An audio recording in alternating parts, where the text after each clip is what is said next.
اعوذ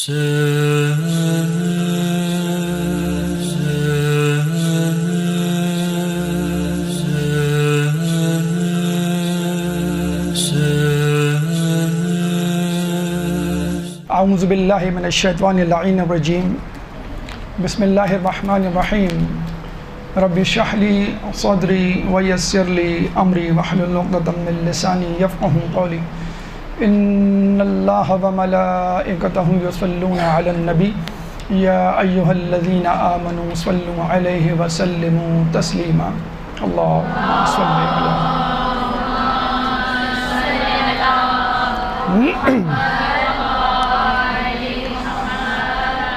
اللہ تعالیٰ جب کسی کی بھلائی اور خیر کا ارادہ کر لیتا ہے تو اسے علم دین سے نواز دیتا ہے۔ تو سب سے پہلے تو آپ کو بہت بہت مبارک کہ اللہ تعالیٰ نے آپ تمام لوگوں کے لیے خیر اور بھلائی کا ارادہ کر لیا۔ بلکہ اگر دیکھا جائے تو آپ نے اس علم کی آخری منزل کو پا لیا۔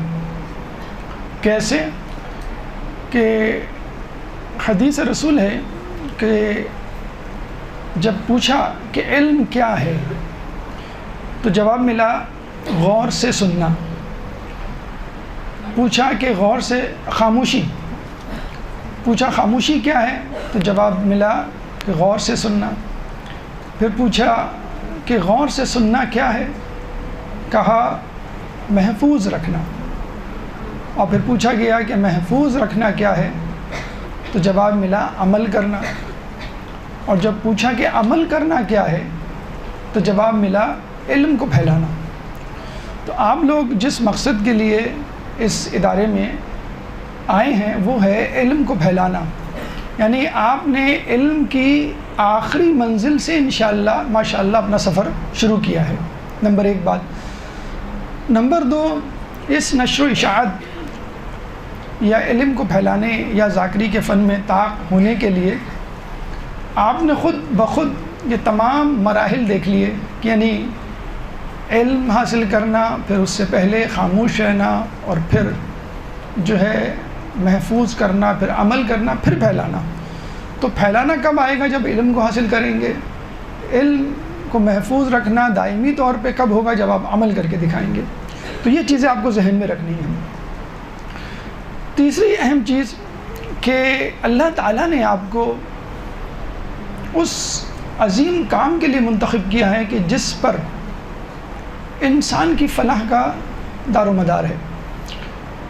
دنیا میں سب سے قیمتی شے جو ہے وہ ایمان ہے، اور ایمان کی حرارت سید الشہداء امام حسین مظلوم علیہ السلام اللہم صل علی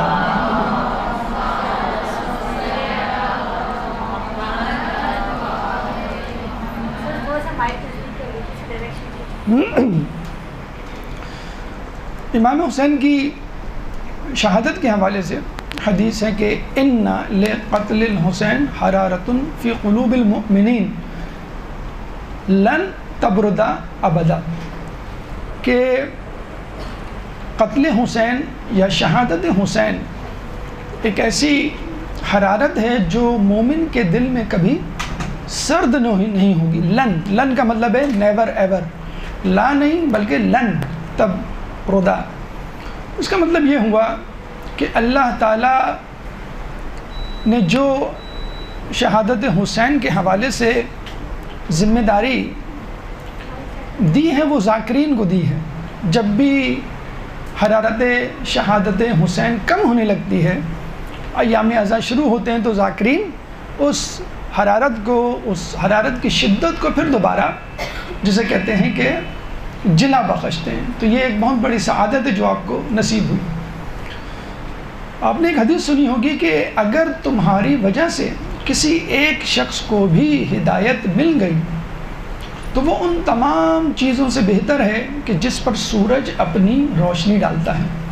لیکن پھر بھی ثواب تو بہرحال ہے کہ ان تمام چیزوں سے بہتر ہے کہ جن پر سورج اپنی روشنی ڈالتا ہے۔ لیکن کام کتنا مشکل ہے۔ کسی کو ہدایت دینے کا مطلب یہ ہوا کہ آپ اس سے گناہ چھڑوائیں، کسی کو ہدایت دینے کا مطلب یہ ہوا کہ اس سے تمام واجبات کروائیں، لیکن اس سے بھی آسان کام ایک ذاکر کا، ایک عالم کا ہے کہ روایت میں آیا ہے کہ جس نے 50 لوگوں کو رلایا اس پہ جنت واجب، جس نے 30 لوگوں کو رلایا اس پہ جنت واجب، جس نے 20 لوگوں کو رلایا اس پہ، یعنی امام لوگ کم کرتے جا رہے ہیں، آسانی بڑھاتے جا رہے ہیں.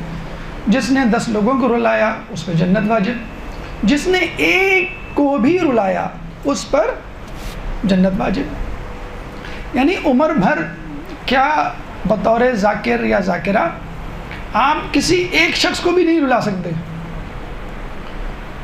ممکن ہی نہیں کہ آدمی عمر بھر ذاکری کرے، شاید سال بھر، مہینے بھر، ہفتے بھر ایک ہی مجلس میں انشاءاللہ کوئی نہ کوئی ایک شخص ہوگا کہ جس کو گریہ کرنا پڑے گا یا گریہ ہوگا بس آپ کی، جسے کہتے ہیں کہ آپ پر جنت واجب. تو بہت اہم کام ہے ذاکری، ذکر حسین سید الشہداء کا پیغام منبر سے پھیلانا، اور یہ ذمہ داری بہت اہم ہے آپ کے اوپر.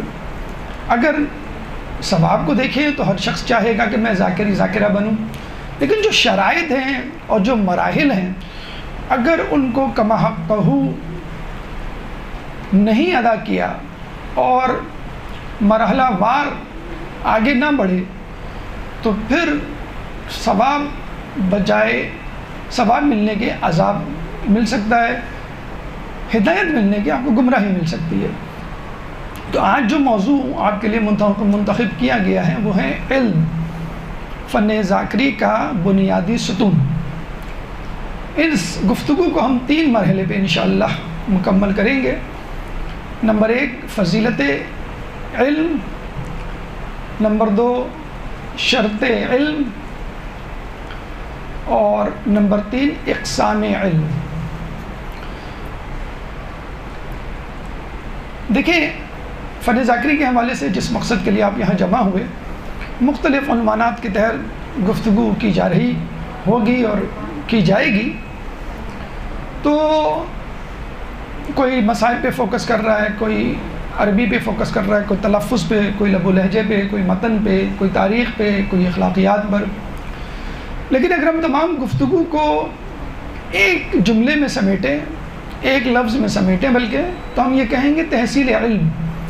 اگر آپ نے علم حاصل کرنے کا حق ادا کر دیا تو پھر کبھی نہ کبھی خطابت ذاکری آ ہی جائے گی.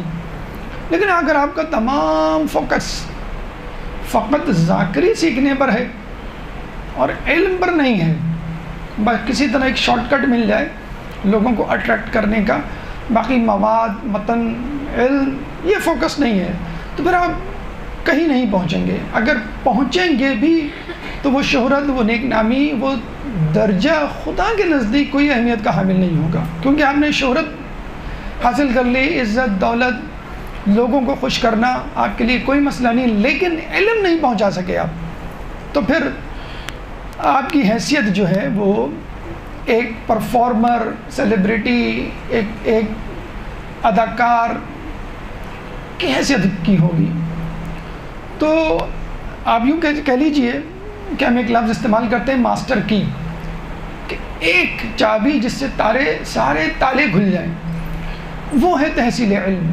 اگر علم آپ حاصل کر لیں، اب وہ جس عنوان کے تحت حاصل کر لیں، اگر آپ نے علم حاصل کر لیا تو پھر سارے مسئلے حل. دوسری ایک اہم بات کہ دیکھیں آپ نے یہ سفر شروع تو کر دیا ہے، ابھی بھی آپ میں سے بہت سارے لوگ جسے ہم کہتے ہیں نا محاورے کی زبان میں ڈاما ڈول ہوں گے، کنفیوز ہوں گے، پریشان ہوں گے کہ یہ مرحلہ شروع کریں کہ نہیں، سفر شروع کریں کہ نہیں. کیریئر بھی ہے، دوسرے مسائل بھی ہیں، گھر بھی ہے، دوسری ذمہ داریاں ہیں، پتہ نہیں وقت نکلے گا کہ نہیں، شوق میں آ تو گئے ہیں.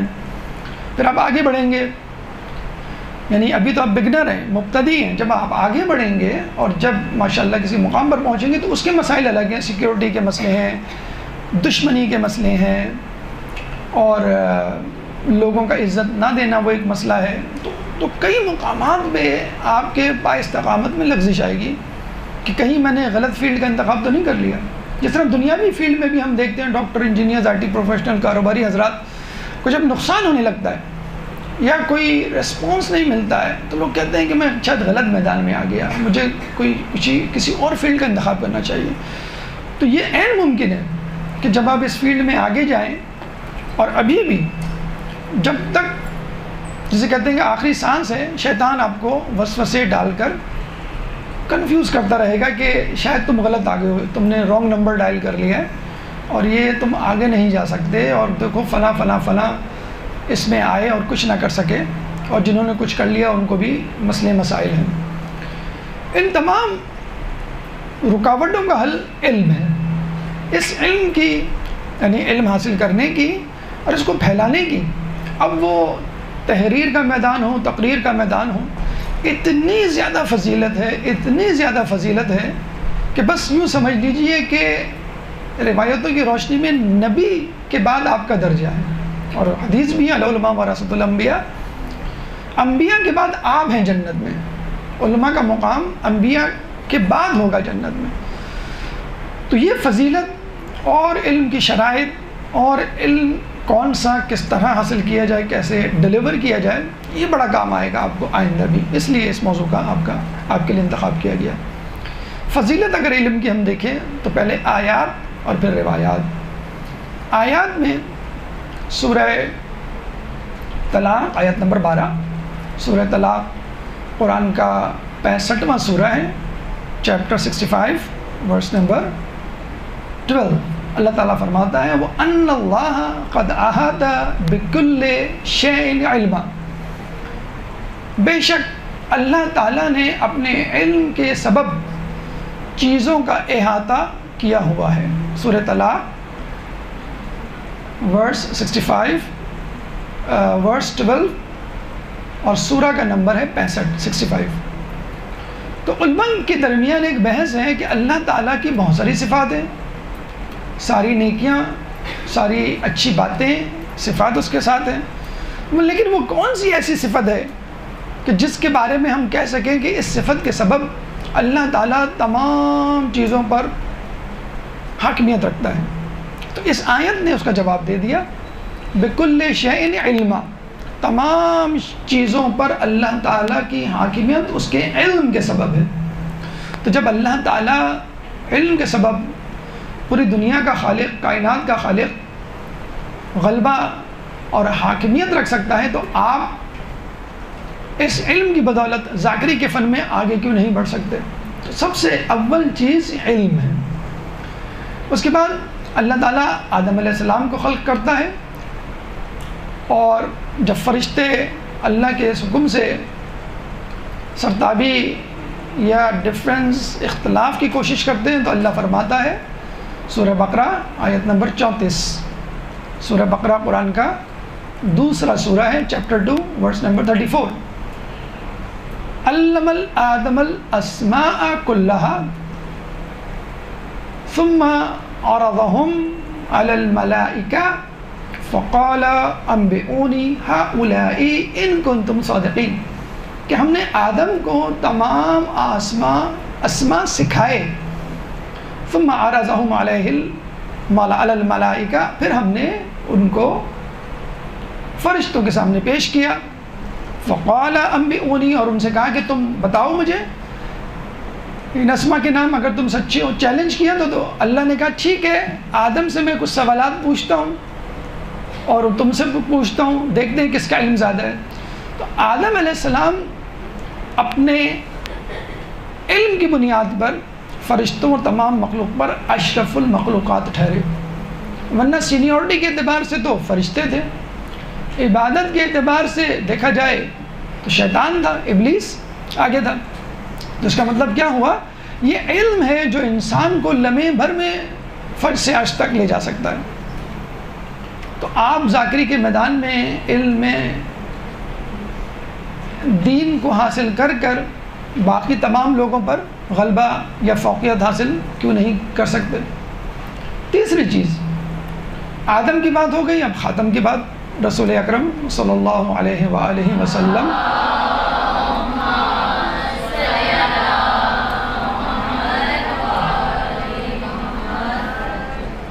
تو جب نبوت یا رسالت کار کا کام انجام دینے کے لیے اللہ نے کہا تو پہلا حکم کیا تھا؟ اقرا بسم ربک الذی خلق خلق الانسان من علق، سورہ علق آیت نمبر 1 اور 2۔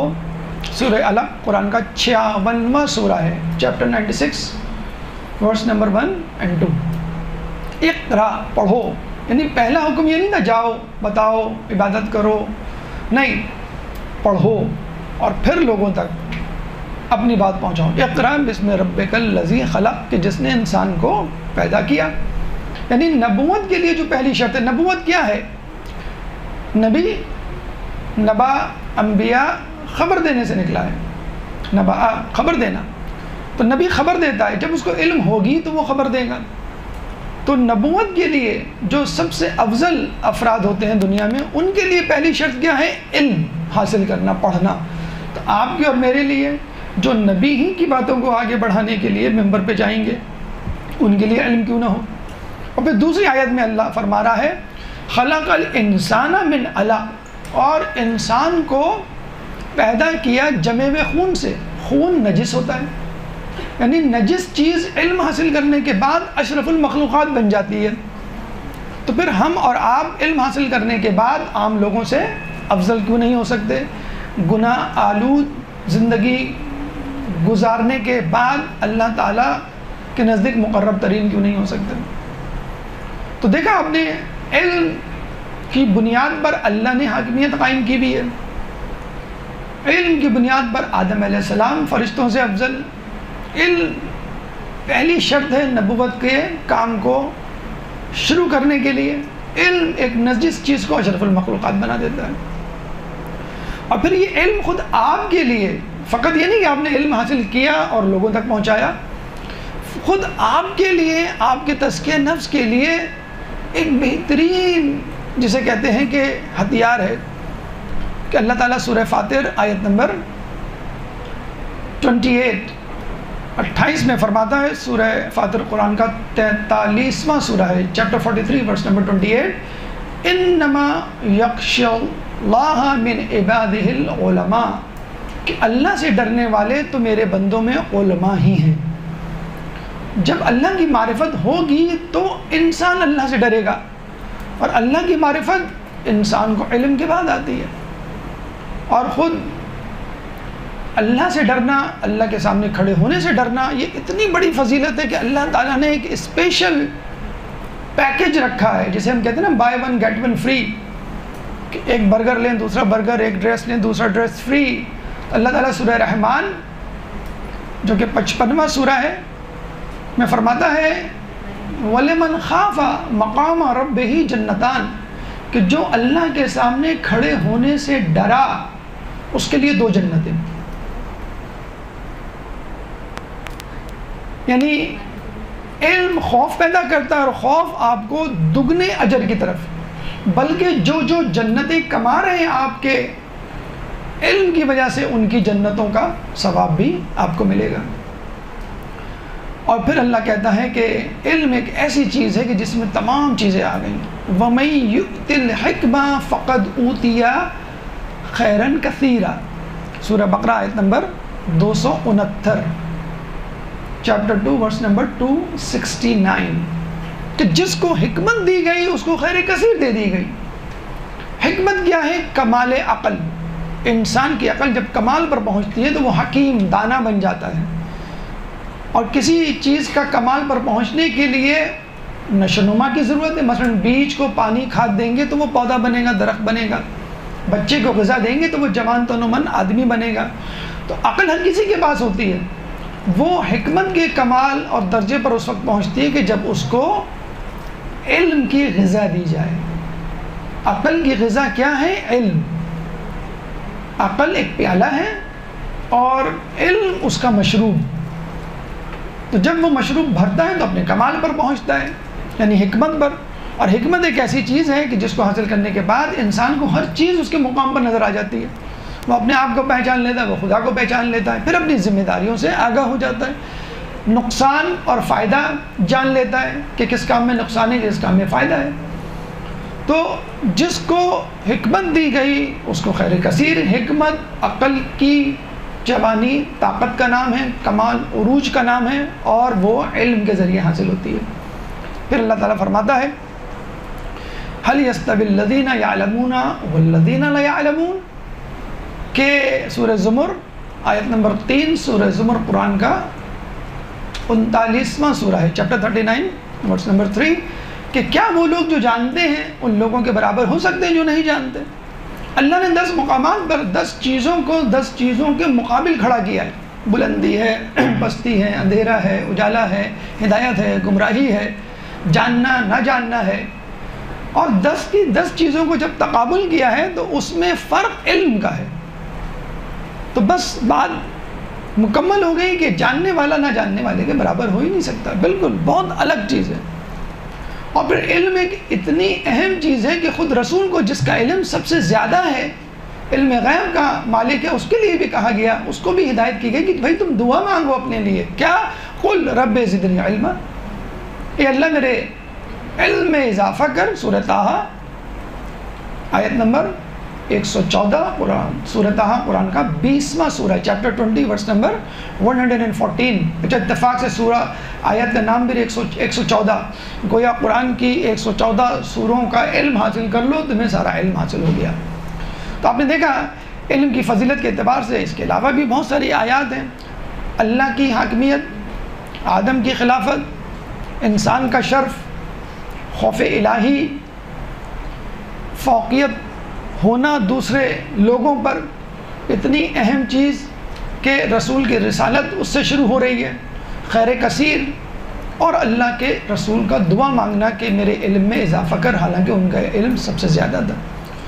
تو یہ فضیلتیں اگر آپ کے ذہن میں رہیں تو انشاءاللہ یہ ذاکری کا سفر آپ کے لیے آسان ہو جائے گا۔ درود پڑھ دے محمد والے محمد پہ۔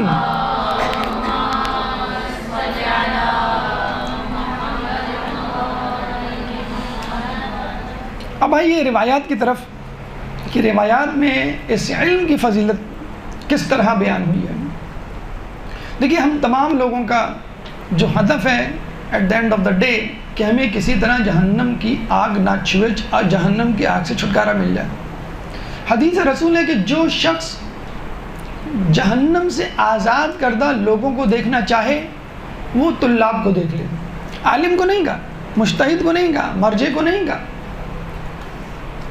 نبی کو نہیں کہا، یعنی بہت مشکل ٹاسک نہیں دیا، بس آپ کا علم تلاش کرنا، مدرسے آنا، کتابیں کھولنا، استاد کے سامنے بیٹھنا، درس کو سننا، آپ علم کے متلاشی لوگوں میں شامل ہو گئے، آپ طلاب بن گئے۔ طالب علم بننا تو بہت آسان کام ہے، استاد بننا، عالم بننا، مجتہد بننا مشکل کام ہے۔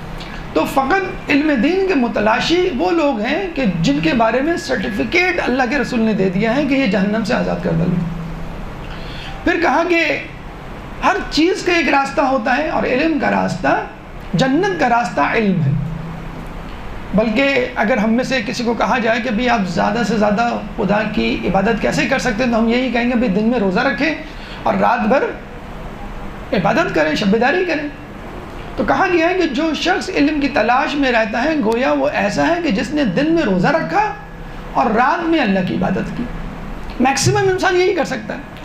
تو دن کے روزے علم کے متلاشی، رات کی عبادت ان کے متلاشی، یعنی دن میں پڑھیں، رات میں پڑھیں، رات میں پڑھیں گے تو شب بیداری کا، عبادت کا ثواب، دن میں پڑھیں گے تو گویا آپ روزے میں ہیں، روزے کی حالت میں ہیں، اتنا زیادہ ثواب جسے کہتے ہیں۔ عموماً لوگ عابدوں کو دیکھ کے متاثر ہوتے ہیں کہ بھئی کتنی نمازیں پڑھتا ہے، کتنا قرآن پڑھتا ہے، کتنی اچھی آواز ہے، کتنی اچھی دعائیں۔ عالم کو عابد پر 70 گنا زیادہ فضیلت ہے، اور 2 درجے، یعنی عالم کو عابد پر 70 درجے فضیلت حاصل ہے۔ 2 درجوں کے درمیان کتنا فاصلہ ہے؟ جیسے کسی ایک گھوڑے کو تیز رفتاری کے ساتھ 70 سال تک گزارا جائے، دوڑایا جائے، تب آپ ایک درجے سے دوسرے درجے تک پہنچیں گے۔ 70 درجے زیادہ عالم کو فضیلت ہے۔ تو عالم کو عابد سے نہیں بلکہ نبی سے کمپیئر کریں۔ علماء ورثۃ الانبیاء، عالم انبیاء کے وارث ہیں۔ دیکھیں دنیا کی اہم ترین، مقبول ترین، سب سے بڑے مقام پر پہنچے والی مخلوق کون ہے، کون افراد ہیں جو اللہ کے قریب ترین ہیں؟ انبیاء۔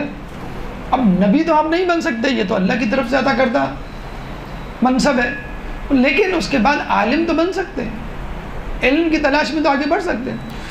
اسی طرح ہم دیکھتے ہیں اگر آپ کسی شہر میں منتقل ہوتے ہیں تو آپ چاہتے ہیں کہ اس شہر کا بہترین علاقہ، پوش علاقہ، مہنگا ترین علاقہ، خوبصورت علاقہ آپ کو ملے۔ ایک مضافات علاقہ ہوتا ہے، ایک پوش علاقہ ہوتا ہے۔ تو جنت میں ہمارے چھٹے امام جعفر صادق علیہ السلام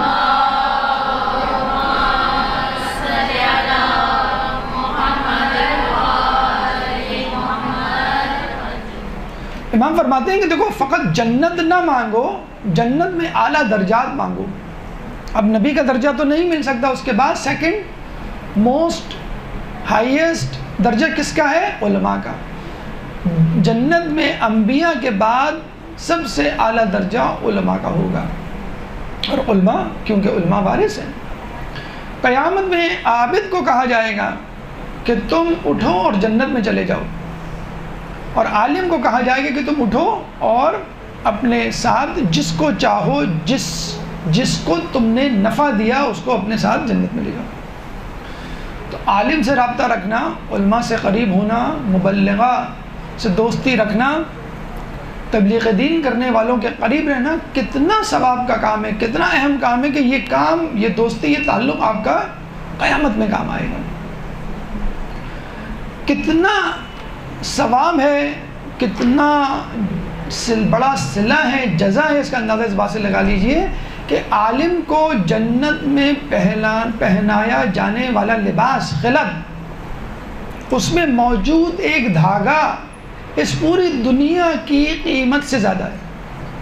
اس پوری دنیا میں کتنے خزانے ہیں، کتنے ہیرے ہیں، کتنے سونا، کتنا چاندی، کتنی کرنسی، کتنے قیمتی پتھر، ان سب کو بیچا جائے، پراپرٹیز کو بیچا جائے، تو بھی جنت میں جو عالم کو لباس ملے گا اس کا دھاگا نہیں خریدا جا سکتا۔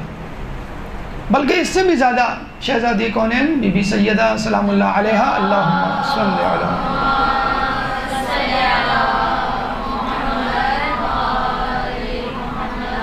نے تو یہاں تک فرمایا کہ عالم یا عالمہ، مبلغ یا مبلغہ، ذاکر یا ذاکرہ جب جنت میں ہوں گے تو ان کے لباس میں موجود دھاگا ان تمام چیزوں سے افضل ہوگا کہ جن پر سورج 1000 مرتبہ چمک چکا ہوگا۔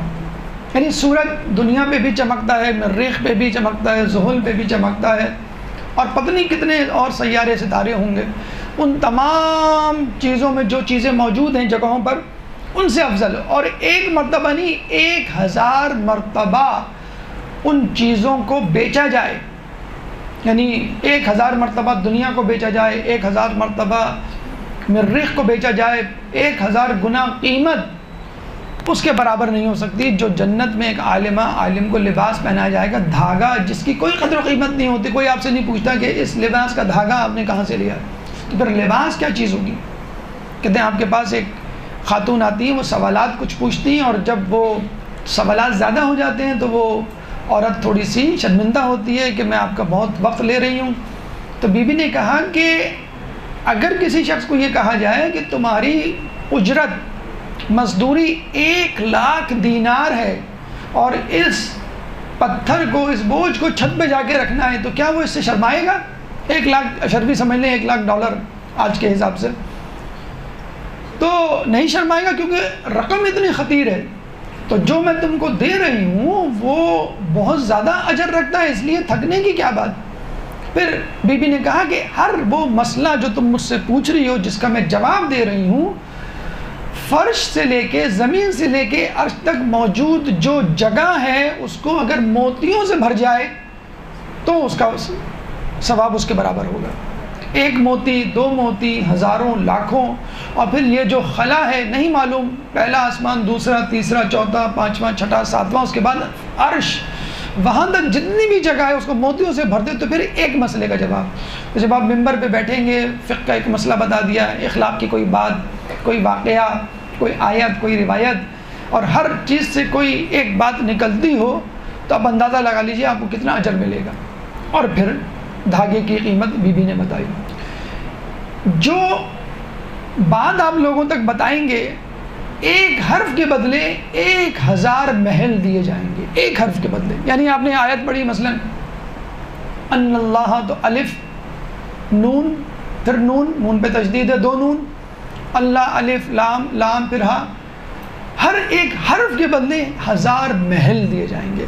اور وہ محل کیسے ہوں گے، کیا قدر و قیمت، کیا خوبصورتی، اس کا اندازہ اس روایت سے لگا لیں کہ جنت میں پاؤں رکھنے کی جگہ، یعنی 6 انچ کی جنت میں پاؤں رکھنے کی جگہ اس تمام دنیا سے بہتر ہے.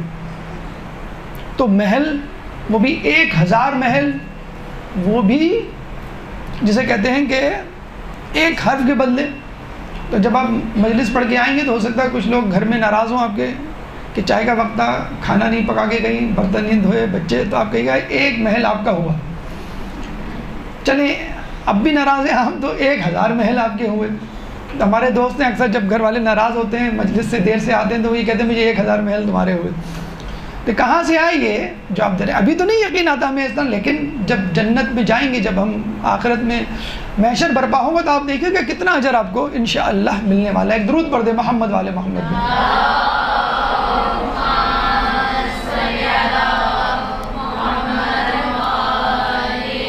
یہ تو تھی فضیلت علم. اب آئیے شرط علم. آپ نے مشہور حدیث سنی ہوگی انما الاعمال بالنیات، اعمال کا دار و مدار نیتوں پر ہے. تو بس جو علم آپ حاصل کرنے جا رہے ہیں، اس علم کا دار و مدار بھی نیت پر ہے، اور اس کو اخلاص بھی کہتے ہیں، خلوص بھی کہتے ہیں، یعنی قربتاً الی اللہ. کچھ لوگ اکثر کہتے ہیں قربتاً الی اللہ، تو الی اللہ تو الٹ ہو جائے گا. قربتاً الی اللہ، اللہ کی خاطر، اللہ کے قرب کی خاطر، اور قربتاً الی اللہ یعنی اللہ کے سوا ہر چیز کے لیے. عزت، دولت، شہرت، منصب، شخصیت جو آج کل کچھ لوگ کرتے ہیں، تو یہ آپ کے ساتھ بھی مسئلہ پیش آ سکتا ہے کہ جب آپ ذاکری کے میدان میں آئیں گی تو عزت، دولت، شہرت، شخصیت پرستی، لوگوں کو خوش کرنا، یہ بھی آپ کے ساتھ ہوگا. لوگ بڑے دعوے سے کہتے ہیں کہ نہیں ہمیں تو کچھ نہیں ہو سکتا، ہم تو صرف قربتاً الی اللہ کریں گے. جیسے لوگ ڈاکٹر بنتے ہیں تو پوچھتے ہیں آپ ڈاکٹر کیوں بن رہے ہیں؟ میں ملک و قوم کی خدمت کرنی ہے. پتہ چلا کہ ان کو اچھی جاب نہیں ملتی تو فوراً امریکہ یورپ چلے جاتے ہیں. تو جب آپ ذاکرہ بنیں گے تو جب عملی میدان میں آتے ہیں تب پتہ چلتا ہے کہ بھائی ہمارا ایمان اور تقویٰ، علم تو بڑھ جاتا ہے، لیکن افسوس کے ساتھ کہنا پڑتا ہے علم کے ساتھ اخلاص، اس میں اضافہ نہیں ہوتا. تو جب ہی کہتے ہیں کہ شہرت اگر وقت سے پہلے مل جائے تو انسان کا علم رک جاتا ہے. اور بہت سے لوگوں کو ہم نے دیکھا ہے کہ وہ فن ذاکری کی کلاس لے کر، یا کچھ خود انداز صلاحیتیں بھی ہوتی ہیں لوگوں میں بولنے کی، آؤٹ اسپوکن ہوتے ہیں، کانفیڈنٹ ہوتے ہیں، تو اس کی وجہ سے وہ آگے بڑھ جاتے ہیں. لیکن جب بڑھ جاتے ہیں تو پھر علم کو بھول جاتے ہیں، وہ اخلاص کو، اخلاقیات کو اور ادب کو بھول جاتے ہیں.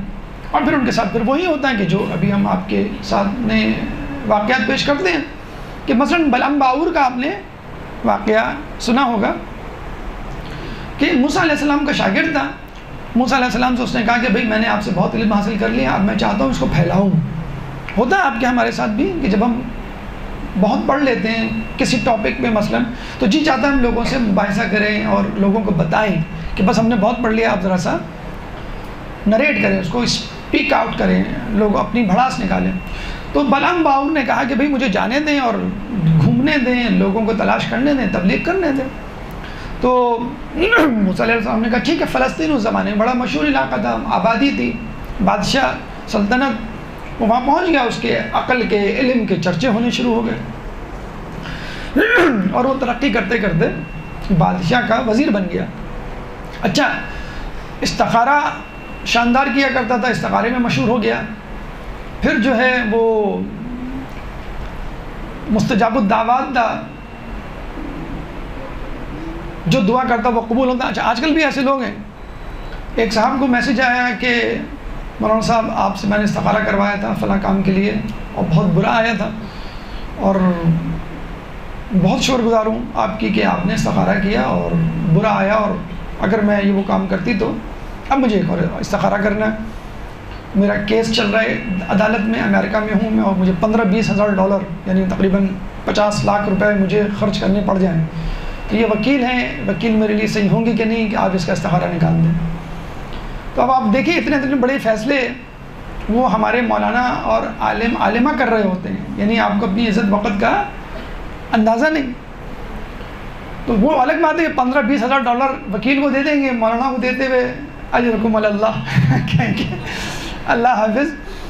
تو اتنے بڑے مسائل. ہمارا دین کا پلیٹ فارم. ابھی ایک صاحب کا فون آیا کہ ابھی میں کینیڈا سے پاکستان آ گیا ہوں, میں زیارت پہ جا رہا ہوں, کڈنی سٹون نکل آیا اور آخر میں ایڈمٹ رہا ہوں, اور یہ ہے وہ ہے.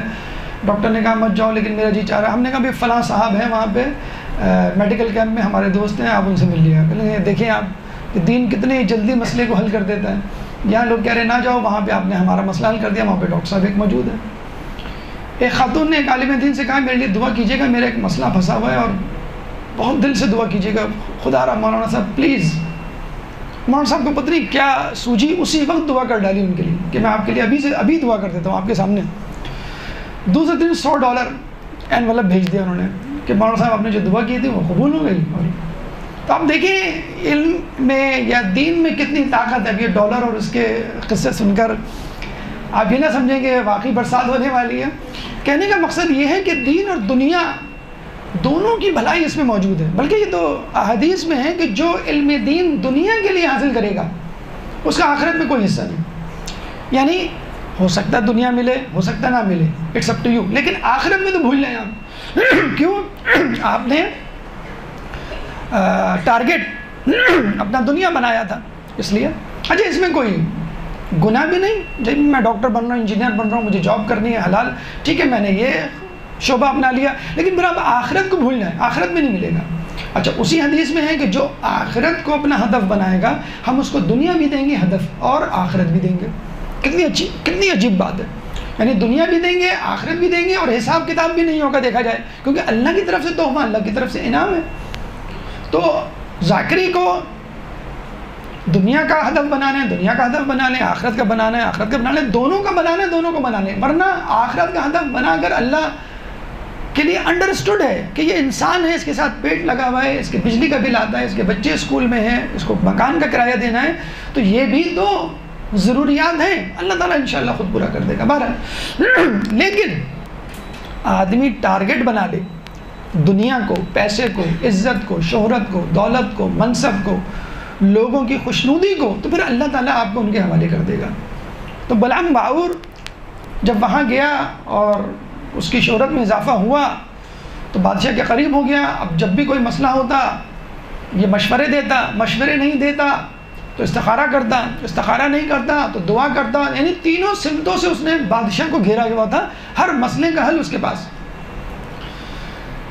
اب موسیٰ علیہ السلام کو پتہ چلا کہ فلاں جگہ یعنی فلسطین میں بادشاہ لوگوں پہ ظلم و ستم کر رہا ہے. موسیٰ علیہ السلام نے اپنا ایک چھوٹا سا لشکر بھیجا. جب لشکر فلسطین آیا, اس کے قریب, پہاڑی کے قریب پہنچا, تو بادشاہ نے اس بلعام باعور کو طلب کیا کہ بھئی جاؤ تم جو ہے اس لشکر کے خلاف دعا کرو. تو اس نے کہا کہ مجھے دیکھنے دو.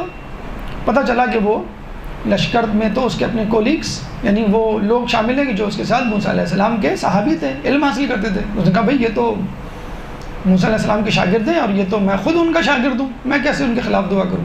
تو اس نے کہا تم استخارہ کر لو. اور وہ کہہ رہا ہے استخارہ کیسے کر لوں, یہ تو بات ہی غلط ہے.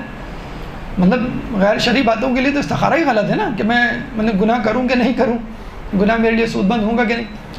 لیکن لالچ کی پٹی بندھی ہوئی تھی اس کی, اس نے خزانے کے منہ کھول دیے تھے, کچھ ایڈوانس ٹوکن منی دے دی ہوگی کہ بھئی یہ لو ایڈوانس اور استخارہ کرو. اس نے چاروں نچار استخارہ کر لیا, اس میں نہ آیا سخت. اب یہ بادشاہ کے پاس گیا, اس نے کہا بھئی استخارے میں تو نہ آیا. تو بادشاہ نے کہا کہ دیکھو صورتحال کچھ اور ہے اور تم نے کچھ نیت کچھ اور کی ہوگی, میرے لیے صورتحال کچھ اور ہے, تم میری نیت کو ذہن میں رکھتے ہوئے استخارہ کرو اور میں تمہیں اتنا اور دوں گا. یعنی پھر خزانے کا منہ کھول دیا. اب انہوں نے جب دوبارہ استخارہ کیا تو کچھ بھی نہیں آیا, بلینک. اب یہ واپس آ گیا اور بادشاہ سے کہا کہ استخارے میں تو کچھ نہیں آیا. بادشاہ نے کہا یہ ہوئی نا بات, اب اللہ نے تم پہ چھوڑ دیا, تمہاری مرضی. یعنی تم پہ اتنا اعتماد ہے اللہ کو کہ تم جو بھی کرو گے غلط نہیں ہوگا, اس لیے تمہاری مرضی, تم جو کرو. کیا خیال ہے, یہ لو, اور اشرفیاں اور ہیرے جواہرات اس کی جھولی میں ڈال دیے. اب یہ گیا پہاڑی پر اور جو ہے وہ دعا کی کہ اللہ موسیٰ کے لشکر کو, دعا کیا کرنی تھی, موسیٰ کے لشکر کو شکست اور بادشاہ کے لشکر کو فتح. اب جب اس نے ہاتھ دعا کے لیے اٹھائے تو اس کے منہ سے کیا نکلا, اے اللہ موسیٰ کے لشکر کو فتح اور بادشاہ کے لشکر کو شکست دے. اب یہ نیچے اتر آیا. بادشاہ نے کہا یہ کیا تم ڈبل کراس کر رہے ہو، وہاں جا کے کچھ اور بات کرتے ہو، میرے سامنے کچھ تم تو الٹی بات کر رہے ہو. کہنے لگا نہیں میں نے تو آپ کی فتح کی دعا کی ہے. کہنے لگا نہیں سب نے سنا تم موسیٰ کے لشکر کی فتح کی دعا کر رہے ہو. ابھی دوبارہ گیا پھر دعا کی، اے اللہ موسیٰ کے لشکر کو شکست کہنا تھا لیکن منہ سے فتح نکل رہا ہے. دیکھیں اللہ تعالیٰ اس کو بار بار ہر مرحلے میں ٹوک رہا ہے. پہلے تو استخارہ صاف صاف بتایا کہ غلط ممنوع نہیں کرو، پھر بلینک استخارہ یعنی بالکل ایسے ہی کہ امی آپ کو اس کام سے منع کریں، آپ نہیں مانیں تو امی نے کہا بھائی تمہاری مرضی، جاؤ بھاڑ میں جاؤ، مجھے تم سے کوئی سروکار نہیں. تو آپ سمجھ جائیں کہ امی راضی نہیں ہے. آپ کہتے نہیں امی نے مجھے اکیلا چھوڑ دیا، انڈیپینڈنٹ، میری مرضی جو فیصلہ کروں میں. دوسری مرتبہ بھی الٹا اس کے منہ سے نکلا. پھر بادشاہ نے کہا بھائی دوبارہ کرو دعا. دوبارہ جب دعا کی اور اس نے پوری قوت سے دعا کی، اللہ تعالیٰ موسیٰ کے لشکر کو شکست کہنا تھا وہی فتح نکلا. جیسی فتح نکلا اس کی زبان باہر نکلی اور باہر نکل کر کتے کی جو زبان ہوتی ہے اس طرح سینے تک لٹکتی رہی، جس کے لیے قرآن میں اللہ تعالیٰ نے فرمایا فَمَثَلَهُ كَمَثَلِهِ قلب، کہ ایسے لوگوں کی مثال قلب کتے کی سی ہے کہ ان یحمل یلحسو علیہ یلحسو اور تترکہ یلحسو، کہ جس کو بلاؤ تو بھی زبان نکلی رہے اور جس کو دھتکار دو تو بھی اس کی زبان نکلی رہے. عمر بھر اس کی زبان باہر نیچے لٹک کے لوگوں کو دعوت عبرت دیتی رہی کہ دیکھو دنیا کے پیچھے بھاگنے والوں کو کیا انجام ہوتا ہے. تو یہ انجام خدا نخواستہ آپ کا بھی ہو سکتا ہے، میرا بھی ہو سکتا ہے اگر ہم دنیا کے پیچھے بھاگیں، کہ دنیا میں بھی رسوائی، بلکہ حدیث میں ہے کہ دنیا میں بھی رسوائی ہوگی. اور پہلے زمانے میں تو اوپنلی اللہ تعالیٰ لوگوں کے سامنے رسوا کر دیا کرتا تھا. اب تو پھر بھی گناہوں کی پوشیدگی کا جسے کہتے ہیں کہ عالم ہے. بنی اسرائیل کے زمانے میں جب لوگ گناہ کرتے تھے تو ان کی پیشانی پہ لکھا ہوا آ جاتا تھا. آج کل ہو تو تمام لوگ عورتوں سمیت حجاب کرنا شروع کرتے ہیں. بھائی ہر جگہ پیشانی بھر گئی تو چیک، پھر ہاتھ پیر ہر جگہ لکھا ہوا آ رہا ہے. اچھا اس زمانے میں لوگ اپنے گھر میں نظر بند ہو جاتے تھے کہ بھائی جہاں جا رہے ہیں لکھا ہوا آ رہا ہے پیشانی پہ، ٹیٹو بنا ہوا ہے، تو دروازے پہ لکھا ہوا آ جاتا تھا. اور جب تک وہ توبہ کر کے گناہ معاف نہیں کرواتا تھا، ہمارے یہاں ماشاءاللہ شب بیداری میں انٹرنیٹ پہ رات بھر گناہ، دن بھر غیبت، لیکن کسی کو جوں کا توں جسے کہتے ہیں کہ نہیں پتہ چلتا، لوگوں کو نہیں پتہ چلتا، آپ کو نہیں پتہ چلتا. بہرحال تو عیسیٰ علیہ السلام کا، موسیٰ علیہ السلام ہی کا ایک شاگرد تھا. اس نے کہا کہ میں چاہتا ہوں کہ آپ کے علم کو پھیلاؤں، میں جانا چاہتا ہوں. جب وہ گیا تو موسیٰ علیہ السلام کافی عرصہ ہو گیا، کہا کہ جاؤ دیکھو اس کی کیا صورتحال ہے. موسیٰ کے ایک صحابی گئے اس کے گھر تو دروازہ کھلا ہوا تھا، گھر میں کوئی بھی نہیں تھا، باہر ایک بندر بندھا ہوا تھا اور محلے دار. واپس آئے، کہا موسیٰ علیہ السلام وہ تو گھر میں نہیں ہے اور باہر ایک بندر بندھا ہوا تھا، میں کس سے پوچھتا. تو موسیٰ علیہ السلام جو اللہ سے پوچھا تو اللہ نے کہا یہ جو بندر ہے یہ وہی عالم ہے، تمہارا شاگرد ہے جس کی شکل میں نے مسخ کر دی ہے، کہ جس نے علم حاصل کیا تھا تم سے لیکن اس کو دنیا کے لیے، جس کو ہم کہتے ہیں تاجران عادلان حسین، وہ یہی ہیں. ابھی اس کی تفصیل آگے کہ کس طرح یہ جائز ہے کس طرح ناجائز ہے، کیا شرائط ہے. تو بندر کی شکل میں مسخ کر دیا. یہ جو کربلا کا ہم واقعہ پڑھتے ہیں، آپ کو معلوم ہے کہ ہر دور میں علماء، قاضی، وزیر یہ بادشاہ کے ساتھ ہوتے ہیں تاکہ لوگوں کو بتلا سکیں کہ جو بادشاہ کر رہا ہے وہ ظلم نہیں ہے، حق ہے، صحیح ہے. قاضی شرح کا جو نام سنتے ہیں آپ، کیا تھا مسئلہ؟ ابن زیاد نے بلایا اور کہا کہ یہ امام حسین کے قتل کا فتویٰ دینا ہے کہ یہ واجب القتل ہے. تو قاضی شرح نے کہا کہ بھئی میرے حساب سے تو واجب القتل نہیں ہے، یہ صحابی رسول ہیں، نواسہ رسول ہیں، اور انہوں نے کسی کو تنگ بھی نہیں کیا، بغاوت کا اعلان بھی نہیں کیا. یہ 3 وجوہات ہیں جن کی بنا پر میں سمجھتا ہوں کہ یہ باغی نہیں ہے، واجب القتل نہیں ہے. اب یہ چلے گیا قاضی شرح. رات میں ابن زیاد نے اشرفیوں سے بھری ہوئی بوری اس کے گھر تک پہنچا دی. دوسرے دن پھر طلب کیا کہ بھئی واجب القتل ہونے کا فتویٰ دو. کہیں گے لائیے قلم میں ابھی دیتا ہوں. کہوں گا کیسے؟ کل تو آپ کہہ رہے تھے. کہیں گے نہیں میں نے رات بھر سوچا 3 وجوہات ہیں ان کے واجب القتل ہونے کی. نمبر 1، یہ اپنے گھر سے نکلے قیام کی نیت سے آپ کے خلاف بغاوت کرنا چاہ رہے ہیں. نمبر 2، نہ صرف خود کرنا چاہ رہے ہیں، لوگوں کو اکسا رہے ہیں آپ کے خلاف، آپ کی حکومت کے خلاف. اور نمبر 3 میں بھول گیا. تو ابن زیاد نے کہا وہ تو نہیں جو میں نے رات میں دلیل آپ کے گھر پہنچائی تھی. کہ ہاں وہی تیسری دلیل وہی ہے. تو یہ پیسہ ٹھیک ہے، آپ قاضی شرح نہیں ہیں، آپ کو شرفیہ نہیں دی جا رہی، لیکن جب آپ کو بھاری لفافے ملیں گے تو، یا آپ کی دوستی یا رابطہ کسی بڑی شخصیت سے ہوگا، حکومت کے حلقے میں آپ جائیں گے یا مشہور ایلیٹ کلاس جسے کہتے ہیں، تو خود بخود آپ کا انداز اعتبار بدل جائیں گے. فلاں کو خوش کرنا ہے، فلاں کو خوش کرنا ہے، فلاں. بلکہ یہ تو ہم اپنے عام زندگی میں معاملات کو کرتے ہوئے بھائی وہاں جانا ہے، کیوں جا رہے ہیں بھائی، وہ اگر نہیں گئے تو وہ ناراض ہو جائیں گے. تو جب آپ مجلس کے لیے آئیں گے وہاں پہ بھی یہ ہوگا، ان کو منع کر دیا تو وہ مسئلہ کھڑا کر دیں گے، اور پھر باقی مجلسیں بھی ہم کو نہیں ملیں گی مثلا، یا وہاں گئے تو کافی کام آتے ہیں، کافی ہمارے جو ہے مدد کرتے ہیں. تو یہ انداز لوگوں کا ہو جاتا ہے کہ فلاں جگہ سے جو ہے ہمیں زیادہ فائدہ ملتا ہے، فلاں جگہ سے ہمیں جو ہے، ایک غیر معروف جگہ ہے جہاں پہ شہرت کی کوئی امید نہیں ہے، اور ایک معروف جگہ ہے، بڑا ممبر ہے جہاں پہ بڑی ویڈیو بنتی ہے اور سرکولیٹ ہوتی ہے اور ویورز بہت ہوتے ہیں، اور لوگوں تک بہانہ آپ یہی بناتے ہیں بھئی دیکھیں ہم یہاں رہیں گے تو 10 لوگ بیٹھے ہوئے ہیں، اور ٹی وی پہ آئیں گے تو لاکھوں لوگ دیکھیں گے، فلاں ممبر پہ جائیں گے تو ہزاروں ہوں گے. بہانہ آپ یہی بناتے ہیں کہ نشر و اشاعت کا موقع زیادہ ملے گا، لیکن دیکھا جائے تو آپ اپنی ویورشپ، اپنا حلقہ احباب بڑھانا چاہ رہے ہیں. ویورشپ بڑھانا کوئی غلط بات نہیں ہے، لوگوں تک زیادہ سے زیادہ تعداد میں بات پہنچانا کوئی غلط بات نہیں ہے، لیکن اگر اس کو ہدف بنا لیا جائے کہ زیادہ لوگ ہوں گے، زیادہ دولت ملے گی، زیادہ عزت و شرف ملے گا تو میں وہاں جاؤں گا یا جاؤں گی. ابراہیم علیہ السلام کو اللہ تعالیٰ نے حکم دیا کہ لوگوں کو حج کے لیے بلاؤ اور منادی کرو، ندا دو، آواز دو. اب اس زمانے میں کوئی اسپیکر وغیرہ تو نہیں تھا، کوئی میڈیا تو نہیں تھا. تو ابراہیم علیہ السلام نے کہا اے اللہ میں آواز بھی دوں گا تو لوگوں تک بات کیسے پہنچے گی؟ تو اللہ نے کہا تم آواز دو، پہنچانا ہمارا کام ہے. تو یہ آپ دیکھ لیجئے کہ بعض اوقات آپ مرے دل سے جا رہے ہوتے ہیں، جب جاتے ہیں اتنا بڑا مجموعہ، اتنی بڑی عزت، اور پھر وہیں پر موجود کوئی صاحب آپ کو اور کسی بڑی جگہ آفر کر دیتے ہیں تو آپ جو ہے وہ حیران رہ جاتے ہیں. تو یہ نہ دیکھیں میں کہاں جا رہا ہوں، کس جگہ جا رہا ہوں، بس یہ دیکھیں اگر لوگ کم بھی ہیں تو کربلا کی تعداد کو دیکھ لیں، امام حسین کے ساتھ کتنے تھے، امام کے ساتھ جو 313 کا لشکر ہوگا اس تعداد کو دیکھ لیجئے. اگر آپ کا عزم نیت صاف ہے تو یقین کریں باقی جگہ اسپیس فرشتوں نے بھری ہوئی ہوگی.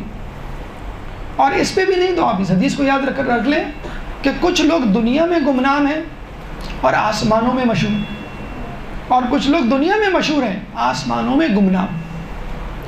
تو اگر آپ گمنام ہیں اور عزت شہرت دولت آپ کے پیچھے نہیں بھاگ رہی، مولا کا قول ہے کہ اگر تمہیں کسی نیکی کا صلہ نہ ملے تو سمجھ لو وہ نیکی قبول ہو گئی. کبھی آپ کو لفافہ نہ ملے یا خالی ملے، یا جسے کہتے ہیں کہ عزت بھی نہ ملے، شہرت بھی نہ ملے، اور تنگ بھی کیا جائے کہ آپ جا رہے ہیں اور پتہ چلا کہ آدھا گھنٹہ 1 گھنٹہ جو ہے وہ مجلس کے لیے بیٹھنا بھی پڑ رہا ہے. بعض اوقات ہوتا ہے یہ بہت پریکٹیکل اسٹیپ جب آپ کے سامنے آئیں گے، اسپیشلی جب آپ اوپر جا رہے ہوں گے تو آپ بہت زیادہ غصے میں آئیں گے ان باتوں سے. آپ ریوارڈ دیکھ رہے ہوں گے مجھے اس کے بدلے میں مل گیا رہا ہے.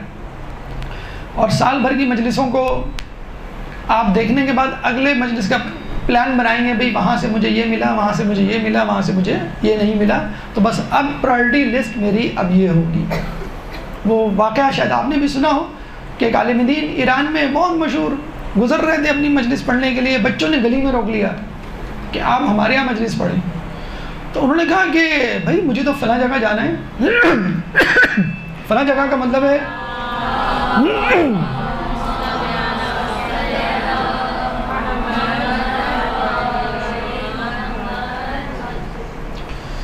آیت اللہ مستنبت جو مؤلف ہیں،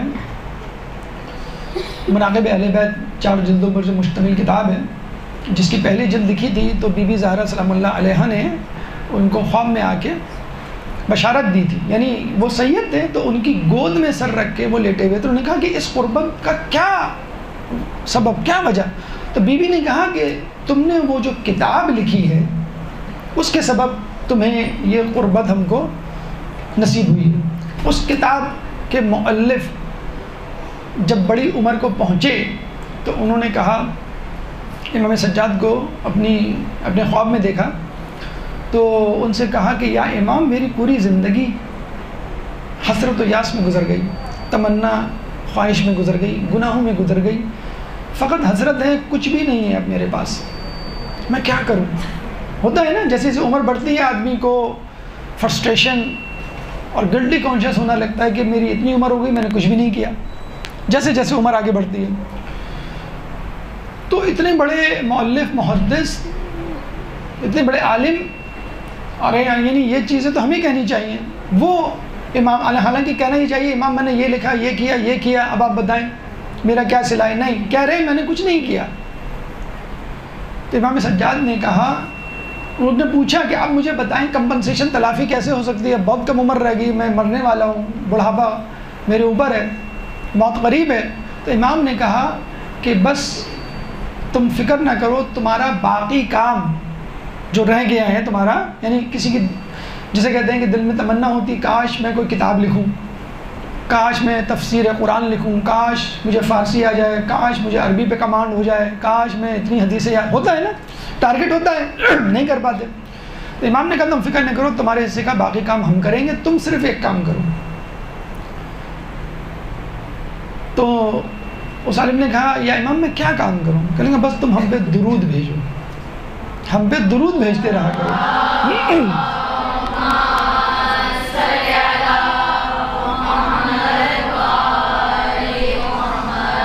تو یہ جو درود آپ پڑھوائیں گے انشاءاللہ اپنی مجلسوں میں، تو اس کا ثواب بھی جسے کہتے ہیں آپ کو، درود پڑھنے والوں کو تو ملے گا، ان سے ہوتا ہوا وہ آپ کو بھی ملے گا۔ اچھا، تو وہ عالم دین نے کہا بھائی میں تو فلاں جگہ جا رہا ہوں، اب جب اتنی بڑی جگہ جانا ہو تو آدمی کو خیال بھی ہوتا ہے وقت سے پہلے پہنچوں، پروٹوکول ملے، اتنے لوگ ہیں، اتنے لوگ ہیں، اتنے لوگ ہیں، اور جاہو جلال ایک الگ ہوتا ہے، پتلی سی گلی میں جانا۔ ہم نے ایک صاحب کو کہا کہ بھائی فلاں جگہ ہم آپ کی مسجد میں آ رہے ہیں، کہنے آپ کو مشورہ دوں آپ مانیں گے نہیں۔ کیا مشورہ؟ کہنے ذرا گاڑی اور گارڈ کے ساتھ آئیں۔ تو یہ تو حال ہو گیا ہے کہ ہمارے یہاں کیا علماء کو، ذاکرین کو مشورہ دیا جاتا ہے آپ جاہو جلال کے ساتھ آئیں تو آپ کو زیادہ پروٹوکول ملے گا۔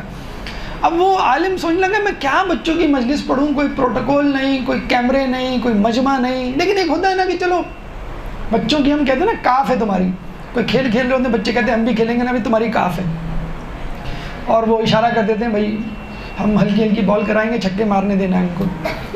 کہنے لگے چلو میں پڑھ دیتا ہوں، بچے ہیں کیا ہے بھائی، کہنے لگا میں 5-10 منٹ پڑھوں گا، زیادہ نہیں۔ بچوں نے کہا ٹھیک ہے، اور 5-10 منٹ میں جو ہے وہ مجلس پڑھی، جلدی سے منڈپ کیا، جانے لگے۔ کہنے لگے آپ نیاز نہیں چکی آپ نے؟ تو ہمارے یہاں تو نیاز چکنا ایک بہت بڑا جسے کہتے ہیں وہ ہوتا ہے، اور شرف اور ہونا بھی چاہیے، اور جو نیاز نہیں چکتا وہ سمجھتے ہیں ناراض ہے یا کوئی ویلیو نہیں دے رہے۔ تو انہوں نے کہا کہ بیٹا مجھے دیر ہو جائے گی، اچھا چلو چائے پلا دو بس۔ تو بچے جو ہیں وہ چائے لے کر آئے، حالانکہ ہر کسی کا ٹیسٹ الگ ہوتا ہے، چینی اتنی ہونی چاہیے، دودھ ایسا ہونا چاہیے، ڈرائی ہو، ٹیٹرا ملک ہو یا پتی والی ہو، اور جیسے جیسے آدمی کا مقام و مرتبہ بڑھتا ہے، اب وہ ایک چسکی لی، انہوں نے کہا کہ بھئی یہ کیا مصیبت میں پڑ گیا، یہ کن چکروں میں میں رہ گیا، اٹک گیا، مجھے فلاں جگہ جانا ہے۔ بچوں سے آنکھ بچاتے انہوں نے چائے کیری میں انڈیل دی، اور یہ کہا یہ لیجیے بیٹا مجھے جانا، دیر ہو گئی مجھے، اور یہ جلدی سے جان چھڑانے والے انداز سے مجلس انہوں نے یہ کہہ کے پڑھ دی کہ چلو اتنا میں کماتا ہوں، شہرت، عزت، دولت، اگر یہ 10 منٹ کی مجلس پڑھ دوں تو کیا ہے۔ چائے انہوں نے بس بہرحال پھینک دی کہ یار میری ٹیسٹ کی نہیں ہے۔ رات میں بی بی سیدہ ان کے خواب میں آئی،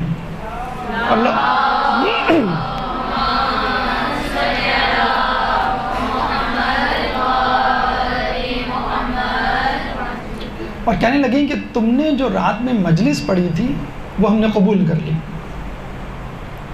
اور اس کا ثواب ہم تمہیں قیامت میں دیں گے۔ ہاں ہمیں بڑا دکھ ہوا تم نے وہ چائے جو کیاری میں گرائی، کیونکہ وہ چائے ہم نے اپنے ہاتھوں سے بنائی تھی۔ اب آپ دیکھیے کہاں ہیں وہ کیمرے، کہاں ہیں وہ میڈیا پرسنالٹیز، کہاں ہیں وہ پروٹوکول، کہاں وہ گارڈز، کہاں وہ مجمع۔ خلوص ہو، اور یقین کریں ایسی مجلسوں کو، ہم ایک عالم دین کو جانتے ہیں، وہ بیچارے ایک صاحب کی مجلس میں، بلکہ جو بھی وہ کام کریں وہ ضرور کرتے ہیں، کیونکہ وہ صاحب ذرا معذور ہیں اور بہت زیادہ ویل آف نہیں ہیں، وہ مجلس میں بلائیں یا کچھ بھی ہیں، وہ بس لپکتے ہوئے جاتے ہیں، ہاں ٹھیک ہے ڈن ہے مجلس، آپ کی فکر نہ کریں کتنے بجے یہ وہ۔ لوگ کہتے ہیں میں آپ اتنی بڑی بڑی جگہوں پہ جاتے ہیں، اب کیا اپنے کسی اور کے حوالے کر دیں ان کو؟ کہیں گے نہیں، کچھ کام آخرت کے لیے بھی ہونی چاہیے۔ ہوتا ہے نا بھائی، آپ جہاں بھی جائیں گے، دیکھیں ٹو بی ویری فرینک، بہت ساری باتیں اصل میں ممبر سے یا سامنے ہم کر بھی نہیں سکتے، وہ دلوں میں ہوتی ہیں، اور بہت ساری چیزوں کو بیان کرنا مناسب بھی نہیں، لیکن کیونکہ بہرحال آپ خاص لوگ ہیں، عام لوگ نہیں ہیں، کیونکہ آپ خاص اس لیے ہیں کہ آپ کو ممبر پہ بیٹھنا ہے، کرسی پہ بیٹھنا ہے اور مجمع سے خطاب کرنا ہے، تو جب تک وہ شرائط آپ کے پاس نہیں ہوں گی اس وقت تک کچھ بھی نہیں بنے گا۔ شاید بیٹھ تو جائیں، یہ واحد فیلڈ ہے میرے خیال میں کہ جس میں کسی سرٹیفکیٹ کی ضرورت نہیں ہوتی اور آدمی جو ہے وہ بیٹھ جاتا ہے، بلکہ خواتین کو تو زیادہ میرے خیال میں ایڈوانٹیج ہے۔ مردوں کے لیے تو شرط امامہ ابا قبا ہو جاتی ہے کہ بھئی جس سے پہچان لی جاتے ہیں کہ ہاں بھی کچھ نہ کچھ تو انہوں نے پڑھا ہوگا۔ خواتین کے لیے وہ بھی شرط نہیں ہے، کسی کو بھی چاہیں وہ لے آئیں اور جو خطابت کر لے اور جو مجلس کو اچھی طرح ڈیلیور کر دے وہ بڑی بن جاتی ہے۔ تو کہنے کا مقصد یہ ہے کہ جسے کہتے ہیں نا کہ جب تمہیں، اب مجھے نہیں پتا حدیث ہے یا ایک کلیہ ہے جو حدیث سے اخذ کیا گیا ہوگا یقیناً، کہ جب تمہیں نیکی کرنے کا بدلہ نہ ملنے کا یقین ہو تو وہ نیکی ضرور کرو۔ جیسے بلکہ اسی حدیث جو ابھی آپ نے سنائی کہ جس نیکی کا تمہیں صلہ نہ ملے سمجھ لو وہ قبول ہو گئی، تو اس کا مطلب کیا ہوا؟ اسی کو آپ ذرا پلٹا دیں کہ جب آپ کو یقین ہو کہ اس کام میں نہ عزت ہے، نہ دولت ہے، نہ شہرت ہے، نہ کوئی مجھ سے پوچھے گا کہ تم نے کیا پڑھا۔ وہ کہتے ہیں نا کہ انڈیا میں کہیں پہ پہلے زمانے میں نیاز بٹ رہی تھی تو وہ خالص چینی کا شربت وہاں بٹتا، تو اس زمانے میں خالص چینی ملنا بڑا مشکل ہوگا۔ ابھی بھی کچھ نیازیں کچھ جگہوں پہ بڑی مشہور ہوتی ہیں، لوگ خصوصی طور پہ جاتے ہیں، یہ نہیں کہ ذاکر کو سننا ہے۔ اکثر ہمارے میں کیا تھا، کہنے فالودہ تھا، کیا تھا، یہ حلیم تھا، یعنی ہم پوچھ رہے ہیں موضوع کیا تھا، موضوع تو پتہ نہیں، ہم تو باہر بیٹھے ہوئے تھے۔ تو یہ تو ہمارے یہاں مسئلہ ہوتا ہے کہ پتہ ہی نہیں ہوتا موضوع، اور نہ یعنی اکثر تو یہ ہوا ہے کہ مجلس ہوتی ہے تو ہم پوچھتے ہیں کہ کیا موضوع، مجلس اعضاء ہے موضوع، بس واقعی کربلا ہے موضوع، نہیں چلیں اگر موضوع نہیں تو کم از کم آپ بتا دیں، کوئی نکات بتا دیں جو آپ شامل کرنا چاہتے ہوں۔ تو یہ بھی بہت کم لوگ پوچھتے ہیں، ہمارے خیال میں پوچھنا چاہیے تاکہ پتہ چلے کہ بھئی آپ کیا پڑھنے جا رہے ہیں اور مجمع کی کیا ریکوائرمنٹ ہے۔ لیکن یہ بھی نہیں ہو کہ کل مجلس ہے، رات میں انہوں نے میسیج کر دیا 6 پوائنٹس دے کر کہ آپ کو یہ مجلس میں شامل کرنے ہیں۔ وہ ہمیں مجلس پڑھنی تھی، رات میں ان کا میسیج آ گیا، غصہ تو آیا، ہم نے وائس نوٹ بھیجا کہ بھئی آپ ایک رات پہلے بتا رہے ہیں، میں کوشش کروں گا، پھر ہم نے وہ میسیج پہ ڈیلیٹ کیا، ہم نے کہا چھوڑیں برا نہ مان جائیں، اسی رات پوری مجلس چینج کی اور دوسری مجلس پڑھی۔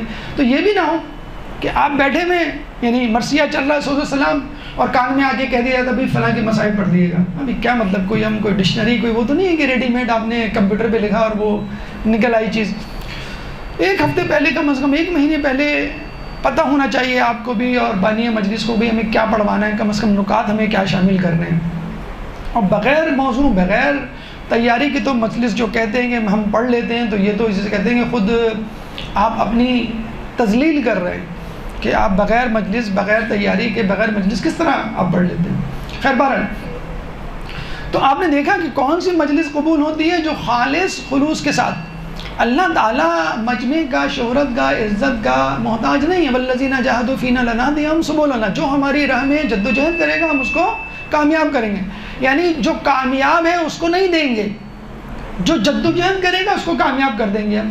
یعنی یہ تو ایسی فیلڈ ہے آپ نے کوشش کی اور کامیابی نہیں ملی پوری عمر، تو اللہ تعالیٰ آپ کو کامیاب لوگوں کی فہرست میں لکھے گا۔ یہ نہیں ہے کہ آپ نے اتنے نمبر لیے تو بھی آپ کامیاب ہوں گے، انٹرویو میں پاس ہوئے تو آپ کامیاب ہوں گے۔ بہرحال کہنے کا مقصد ہے یہ سچویشن آپ کے ساتھ بھی ہو سکتی ہے۔ جو لوگ خلوص کو مد نظر نہیں رکھتے، عزت دولت شہرت کی بنیاد پر دین کو حاصل کرتے ہیں یا ذاکری کرتے ہیں، ان کے لیے دنیا میں کیا کہا جاتا ہے؟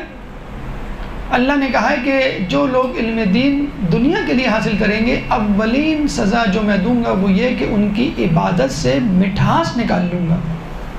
اب آپ بتائیے، ابھی آپ ظہر پڑھ کے آ رہے ہیں، ابھی آپ عصر پڑھ کے آ رہے ہیں، وہ ٹیسٹ محسوس ہوا جو ہونا چاہیے۔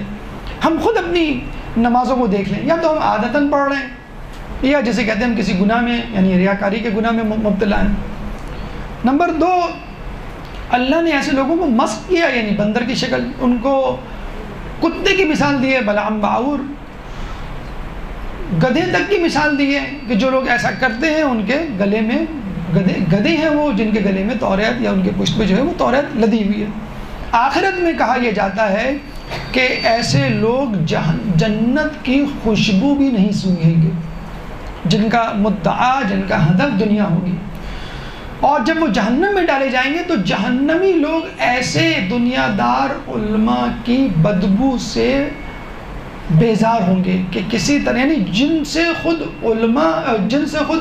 جہنم والے بیزار ہو جائیں تو آپ اندازہ لگا لیں کہ وہ کتنے بڑے گناہ گار ہوں گے. اب یہ بات دیکھیں، اب اس میں دو کیٹیگریز آ جاتی ہیں. ایک تو وہ لوگ جو فن ذاکری میں آئے، خطابت میں آئے اور انہوں نے کہا کہ بھئی ہمیں کچھ نہیں چاہیے، ہمیں صرف ذکر حسین، مصائب حسین اور اللہ کے دین کو پھیلانا ہے. جہاں تک بات ہے عزت دولت شہرت ملی تو ٹھیک، نہیں ملی تو ہم کسی سے پوچھیں گے نہیں، کہیں گے نہیں. اچھا یہ بھی میں بتا دوں، بہت سے لوگ یقیناً اس نیت کے ساتھ داخل ہوتے ہیں اور ہونا بھی چاہیے، لیکن یہ فیول، یہ تقویٰ بڑی جلدی ختم ہو جاتا ہے.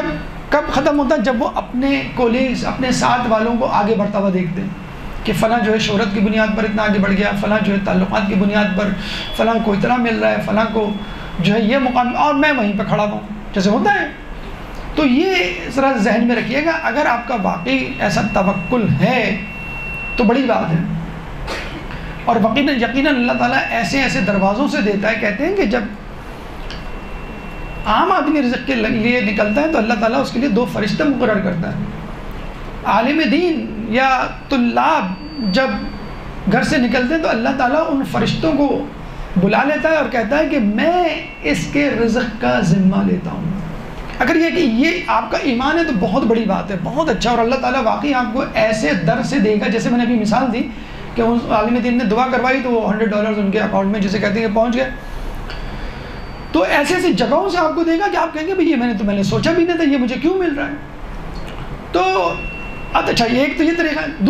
دوسرا یہ ہے کہ بس ٹھیک ہے، لوگ کہتے ہیں نہیں بھائی مجھے تو کمانا ہے. خصوصاً مردوں کے ساتھ زیادہ ہوتا ہے کیونکہ وہ کفیل ہوتے ہیں کہ مجھے تو اپنا پیٹ بھرنا ہے، گھر والوں کا بھی پیٹ بھرنا ہے، میں نے تمام چیزوں کو خیر آباد کہہ دیا ہے اور میری مجبوری ہے. اور پھر وہ ہر جائز ناجائز کام کرتے ہیں. ان کو ہم کہتے ہیں تاجران قاتلان حسین، کہ ان کا ہدف فقط اور فقط، اور پھر چسکا بھی لگ جاتا ہے. بعض اوقات اس نیت کے ساتھ تو نہیں داخل ہوتے ہیں لیکن بعد میں نیت ہو جاتی ہے. اس میں ایک تیسرا راستہ ہے جو ایک میڈیوکر اعتدال پسندی کا راستہ ہے. وہ ہمارے خیال میں اگر آپ اختیار کریں تو بہت کم چانس ہے راہ مستقیم سے ہٹنے کا.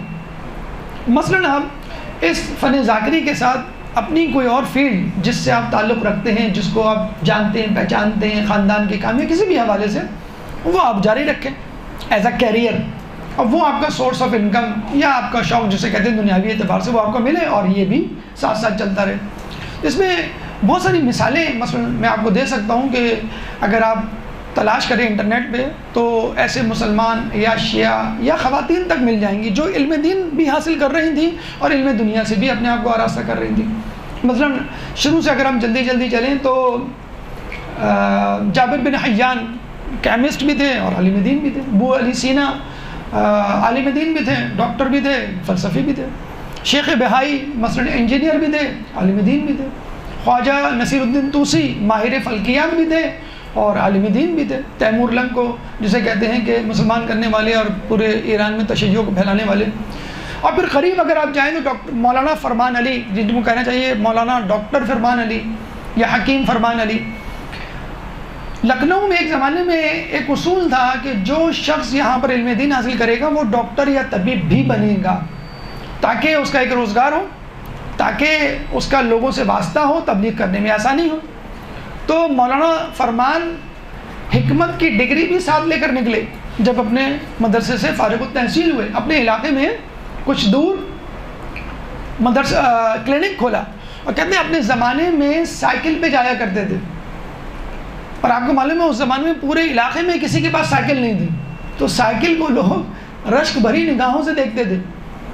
ان کے علاقے میں ایک انگریز نے کلینک کھولا تھا اور وہ اپنا کلینک بند کر کے چلا گیا کہ مجھ سے بڑا ڈاکٹر یہاں پر آ گیا ہے، اب میری یہاں پہ ضرورت نہیں ہے. اور کہاں مفسر قرآن بھی، کہاں اتنے بڑے جسے کہتے ہیں کہ مولانا بھی کہتے ہیں کہ ان کے محلے میں ایک غیر شیعہ حافظ رہا کرتے تھے اور وہ ان کو اکثر طنز کر کے کہا کرتے تھے شیعوں میں تو حافظ ہی نہیں ہوتے. 40-45 سال کی عمر ہو چکی تھی تو انہوں نے اس دن سے تہیہ کیا کہ میں اس الزام کو غلط ثابت کروں گا اور حفظ کرنا شروع کیا اور پورا قرآن حفظ کیا. تو حافظ قرآن، ڈاکٹر اور عالم دین تینوں چیزیں چاروں چیزیں ان کے ساتھ چل رہی ہیں. جب خواتین کے ہونے کے ناطے ان کی بھی مثالیں ذہن میں رکھ لیں. بنت الہدا باقر الصدر کی بہن جنہوں نے کتاب لکھی اقتصاد ہونا، جو یورپ کی یونیورسٹیز میں پڑھائی جاتی ہے. کتنے اسکولوں کی پرنسپلز، کتنے رفاہی اداروں کی جسے کہتے ہیں کہ منتظمہ، کتنی بڑی پرجوش مقررہ جن کی تقریر نے حکومت کو گھٹنے ٹیکنے پہ مجبور کیا. پھر بعد میں ان کے بھائی اور ان کو خود کو بھی قتل کیا، اور صدام نے یہ کہا کہ میں یزید جیسی غلطی نہیں کر سکتا کہ جس نے امام حسین کو تو مار دیا، ان کی بہن زینب کو زندہ رکھا. بانو امین مجتہدہ مفسرہ قرآن. شادی کے بعد اکثر آپ لوگ کہتے ہیں کہ بھئی شادی کے بعد موقع نہیں ملتا، بچے، شوہرداری، گھرداری، ساس سسر، فیملی، سسرال. شادی کے بعد بچے والی ہونے کے باوجود برپرش کرنے کے ساتھ ساتھ مجتہدہ بنی. نجف کے علماء نے ان کو اجتہاد کا اجازت دیا. مفسرہ قرآن جسے کہتے ہیں کہ کہلائیں، اور مفسر تفسیر لکھی انہوں نے، مفسرہ کہلائیں. اس کے بعد معصومہ ابتکار، ایران کی وائس پریزیڈنٹ سابقہ، جو امریکہ کی گریجویٹ تھیں، اور جب امریکہ کی ایمبیسی میں قبضہ کیا تھا تو وہ ایک میڈیٹر بنی تھی، کیونکہ انگلش بہت اچھی تھی ان کی، بالکل امریکن ایکسینٹ میں گفتگو کر رہی تھی، پلی بڑی امریکہ میں تھی. تو وہاں کی جو ٹی وی اینکر تھے وہ معصومہ ابتکار سے کہا کرتے تھے آپ اتنی پڑھی لکھی ہیں، آپ حجاب میں ہیں، آپ اتنی پڑھی لکھی ہیں، آپ اسلام پہ چل رہی ہیں. اس زمانے میں تو یہی امریکہ کا وتیرہ تھا، جو ماڈرن ہوگا، جو تعلیم یافتہ ہوگا، وہ بے حجاب ہوگا، دین سے دور ہوگا. کہیں گے نہیں، اسی ایجوکیشن نے تو مجھے سکھایا ہے کہ مجھے حجاب کرنا چاہیے. اور اگر بات ہے بے حجابی یا کپڑوں کا کم ہونا تو پھر جانور سب سے زیادہ ایجوکیٹڈ ہے.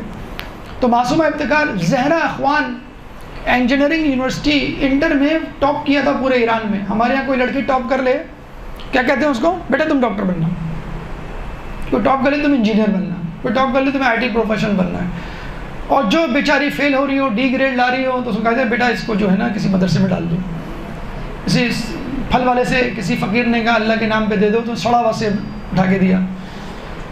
فقیر نے جب دیکھا کہ کھانے کے قابل سیب نہیں ہے تو جیب سے 10 روپے نکالے اور پھل والے کو دیا. اس نے ایک سیب بہت اچھی طرح چیک کر کے اچھا سا کہنے لگا اللہ کے نام پہ سڑا ہوا سیب اور 10 روپے پہ اچھا سیب. تو اچھی اولاد ہم میڈیکل انسٹیٹیوٹس اور انجینئرنگ میں ڈال دیتے ہیں، اور جو لنگڑی لولی اولاد یعنی کند ذہن ہو اس کو کہتے ہیں کہ تم. حالانکہ ممبر پہ موسٹ جینیس لوگوں کو بیٹھنا چاہیے. ہمارا بس چلے تو جتنے بھی اے گریڈ ہولڈرز ہیں، پوزیشن ہولڈرز ہیں، سب کو پکڑ کے کہیں ابھی تم مجھے ممبر پہ بیٹھنا ہے، حوزے میں پڑھنا ہے. ڈاکٹر انجینئر تم بعد میں پڑھتے رہے. ڈاکٹر انجینئر بننا کسی کا کمال نہیں ہے. ہمارے خیال میں جو ذہین ترین لوگ ہیں ان کو عالم دین بننا چاہیے. یہ میں اپنے مدرسے میں بھی کہتا ہوں، جس بچے کو میں سنتا ہوں جو پوزیشن لاتا ہوں اس کے ماں باپ کو بلاتا ہوں، کہتا ہوں بھائی آپ آ جائیں، آپ اپنے بچے کو عالم دین بنائیں. آپ کا بچے نے پوزیشن لی ہے، اے گریڈ لی ہے. کیوں کہ یہ جو آپ کی یہ جو فیلڈ ہے اس میں آپ بہت زیادہ لوگوں کو متاثر کرنے کی یا گمراہ کرنے کی صلاحیت رکھتے ہیں. تو جب آپ خود ہی ذہین نہیں ہوں گے آپ کیا لوگوں کو گائیڈ کریں گے. اس کے بعد جو بی گریڈ والے ہیں، جو ایوریج اسٹوڈنٹ ہیں، ان کو میرے خیال میں آرٹس لینی چاہیے، سوشالوجی جسے کہتے ہیں، سائیکالوجی جسے کہتے ہیں نا. اور جو بہت جو سی گریڈ والے ہیں ان کو ڈاکٹر انجینئر بننا چاہیے. یقین کریں بالکل میرا مطمئن نظر یہی ہے، کیونکہ جینیس لوگوں کو عالم دین بننا چاہیے، ایوریج لوگوں کو. یہ ہماری جسے کہتے ہیں کہ الٹی گنگا ہے. جو بچہ فرسٹ آ رہا ہے ماں باپ پہلے سے لیبل لکھ بتاتے ہیں میری بچی ڈاکٹر بنے گی، میرا بیٹا جو ہے وہ ڈاکٹر بنے گا. اے گریڈ ہمارے بھی آتے تھے، لوگوں نے کہہ دیا بھی آپ کو ڈاکٹر بننا ہے. ہمیں کیا معلوم تھا کہ علم دین میں کتنی طاقت ہے؟ پہلے معلوم ہوتا ہم پہلے سے آ جاتے. وہ بعد میں آدمی کو پتہ چلتا ہے کہ ہم کیسے کہاں جانا ہے. کیونکہ آپ زیادہ لوگوں کو متاثر کرنے کی، اور یقین کریں اگر آپ حوزے کے سبجیکٹس پڑھیں، آپ صرف میر پڑھیں، عوامل پڑھیں، ہدایہ پڑھیں، منطق پڑھیں، سیوطی پڑھیں، تو آپ کو معلوم ہوگا کہ کیا علم ہے. یہ میڈیکل انجینئر کا کچھ بھی علم نہیں ہے.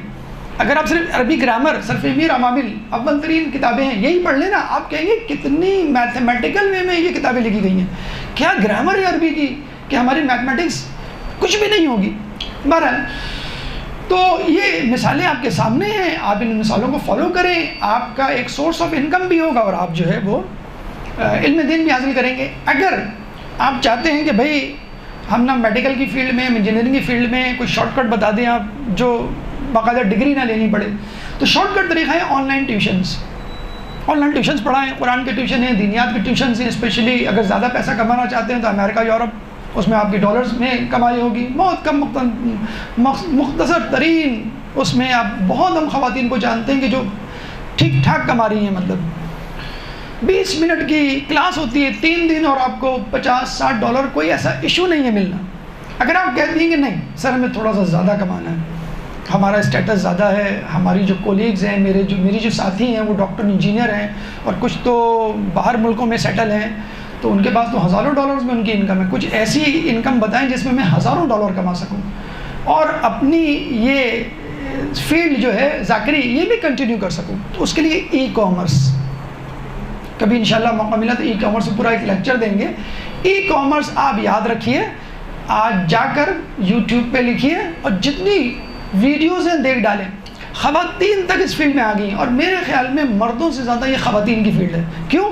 اس میں آپ کو آفس نہیں جانا، اس میں آپ کو مردوں سے انٹریکٹ نہیں کرنا، اس میں آپ کو اپنی تصویر نہیں دکھانی، اس میں پریزنٹ نہیں ہونا کسی کے سامنے، آپ بالکل کمپیوٹر کے پیچھے ہیں، کوئی آپ کو نہیں جانتا، آپ کا نام، آپ کا فون نمبر، آپ کا ایڈریس کچھ بھی نہیں پتا ہوگا، آپ اس فیلڈ سے پیسہ کما سکتے ہیں۔ ای کامرس اس میں 2 فیلڈز ہیں، ایک تو بزنس، پیور بزنس فیلڈ ہے کہ کوئی چیز بیچنی ہو آپ کو، وہ بھی اس کے بھی بہت سارے طریقے ہیں، انشاءاللہ کبھی ہوا تو بتائیں گے، اور ایک ہے سروس پرووائڈ کرنا، مثلا ایک گرافک ڈیزائننگ ہے، بہت ساری خواتین اس فیلڈ میں آ گئی ہیں گرافک ڈیزائننگ سے۔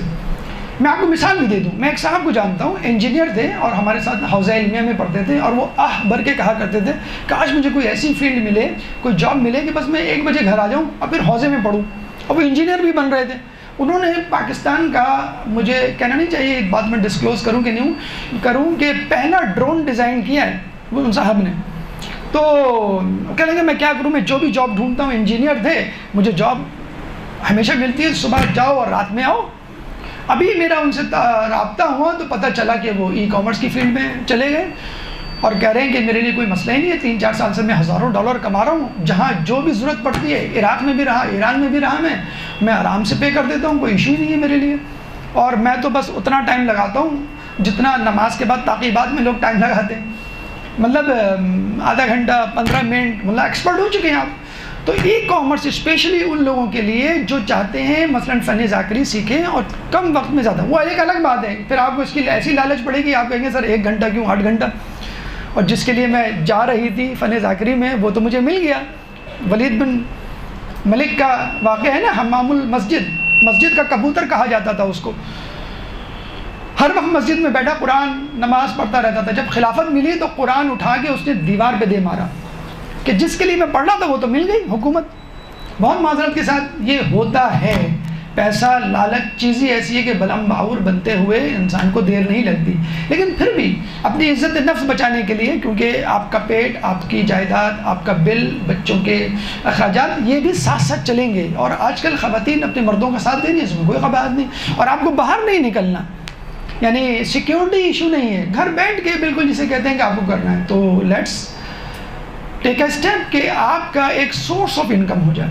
اس کے علاوہ ہمیں علوم علم پر بھی گفتگو کرنی تھی کہ وہ کون سے علوم ہیں جن کو آپ کو سیکھنا چاہیے اور ذاکری کے پلیٹ فارم سے آگے پہنچانا چاہیے، لیکن اب وقت کی جو ہے کمی کی وجہ سے انشاءاللہ کبھی اور اس کو آپ کے سامنے پیش کریں گے۔ 5 منٹ ہیں، کوشش کریں گے جو سوالات ہیں جلدی جلدی آپ کے سامنے ان کے جواب دیں۔ اللہ تعالیٰ سے دعا ہے کہ جو کچھ پڑھا سنا اس پہ عمل کرنے کی توفیق عطا فرما، جو پریشان حال ہیں ان کی پریشانی کو دور فرما، جو بے روزگار ہیں ان کو رزق حلال عطا فرما، جو رزق حلال کما رہے ہیں ان کے رزق حلال میں برکت عطا فرما، جو گمشدہ ان کو ان کے پیاروں سے ملا، جو سفر میں ان کو منزل عطا فرما۔ ربنا تقبل منا انك انت السميع العليم وتب علينا انك انت التواب الرحيم برحمتك يا ارحم الراحمين اللهم صل على درود پر محمد والمؤمنين۔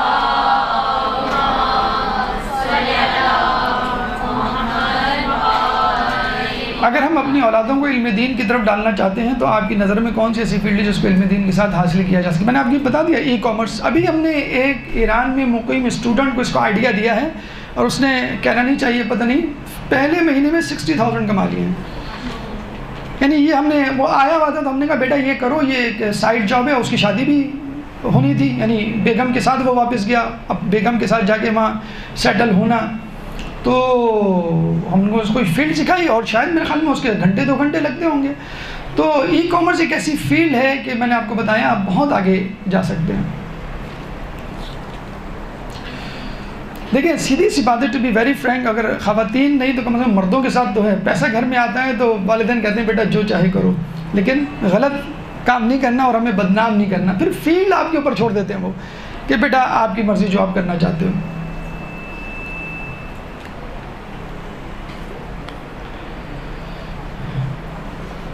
سر میں نے وکالت کر رکھی ہے، اس کو ذاکری کے ساتھ کیسے بھائی یہ اس میں لیے تو دیکھیں فائیور، گرو، اپ ورک، اس قسم کی 14 پلیٹ فارمز ہیں جس پہ آپ اپنا سی وی ڈالیں اور مختصر لکھ دیں آپ نے کیا کیا ہوا ہے اور نیچے لکھ دیں اویلیبل فار کنسلٹنسی. آپ اپنا نمبر ای میل جو بھی ہے وہ دے دیں تو لوگ آپ سے کانٹیکٹ کر لیں گے، بھائی یہ مسئلہ اس کا حل بتا دیں، اتنے پیسے آپ کو دے دیں گے. اسپیشلی وکیل، جن چیزوں میں مشورے چاہیے، اسپیشلی استاد ہے، ڈاکٹر ہے، سائیکیٹرسٹ کے بارے میں پڑھا تھا $280,000 پر ایئر، یعنی تقریباً $20,000 کا مطلب 50 لاکھ پر منتھ پاکستانی امریکہ میں آن لائن گھر بیٹھے آپ کر رہے ہیں. میں جانتا ہوں ایسے ڈاکٹرز کو، فیمیل ڈاکٹرز کو جو کینیڈا میں بیٹھی ہوئی اور گھر میں بیٹھ کے کورونا میں ان کو عادت پڑی انٹرنیٹ کی، پھر انٹرنیٹ کے ہی لوگ ہو کے رہ گئے تو وہ انٹرنیٹ پہ پیشنٹ دیکھ لیتی ہیں اور کام چل رہا ہے. تو وکیل وکالت بھی ایک ایسے ہی پیشہ ہے کہ آپ اپنا فائیور ہے، اپ ورک ہے، بہت 14 اتفاق سے 14 پلیٹ فارمز ہیں. آپ انٹرنیٹ پہ جائیے گا تو وہاں آپ کو اپنا گگ کہتے ہیں اس کو، اپنا سی وی ڈالیں اور کنسلٹنسی آورز لکھ دیں اور اس میں جو ہے آپ جو ہے وہ کنسلٹنسی کے پیسے لے لیں کہ بھائی یہ آپ کا مسئلہ میں حل کر دوں گی، اس کے اتنے پیسے لگیں گے. ٹربل شوٹر ہوتے ہیں کمپیوٹر میں، سافٹ ویئر پرابلمس اگر ہو جائیں تو وہ آپ کو بتا دیتے ہیں کہ بھائی یہ چیز اتنی ہے، اتنی فیس لگے گی اور اتنا ٹائم لگے گا. جی کوئی اور سوال اگر کسی کو پوچھنا ہو؟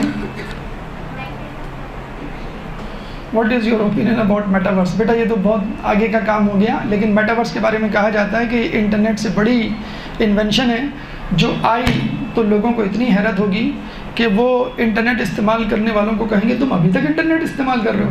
تو metaverse is something you enter into the field practically.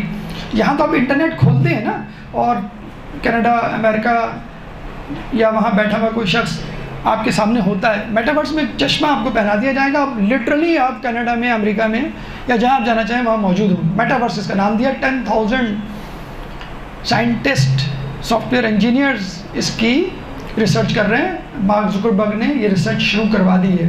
اور میٹاورس میں سمجھتا ہوں کہ دجال کا آنے والا ہتھیار ہوگا جو آپ کے سامنے جنت یا باغات پیش کرے گا. جب آپ جائیں گے تو پتہ چلا یہ آگ تھی، اور مومنین کو آگ پیش کرے گا. جب آپ اس میں انٹر ہوں گے تو پتہ چلا کہ یہ جو ہے وہ باغ تھے. تو metaverse is some thing like that. یہ جو انٹرنیٹ کے کرشمے ہیں، میٹاورس ہے، انٹرنیٹ ہے، یہ دجال نگیٹیولی یوز کرے گا. اگر آپ ابھی سے سیکھ لیں اور اس کو پازیٹیولی یوز کریں تو انشاءاللہ آپ بہکنے والوں کو سیدھے راستے پہ لا سکتے ہیں.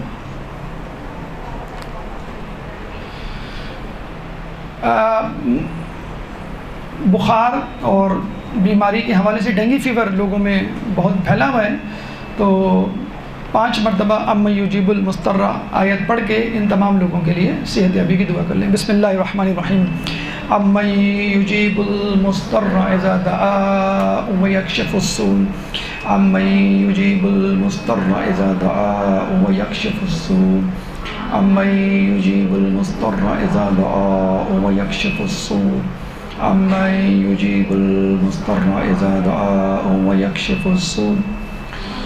اَمَّن یُجِیبُ الْمُضْطَرَّ اِذَا دَعَاهُ وَیَکْشِفُ السُّوءَ. اللہ تعالیٰ سے دعا ہے کہ جو لوگ بیمار ہیں یا ڈینگی یا کسی اور بیماری میں مبتلا ہیں، بے حق بیمار کلبلا، ان تمام کو شفاء کلی عطا فرما. امام کے ظہور میں تعجیل فرما، ہمیں ان کے انصار و اعوان میں شامل فرما. ربنا تقبل منا انک انت السمیع العلیم وتب علینا انک انت التواب الرحیم برحمتک یا ارحم الراحمین.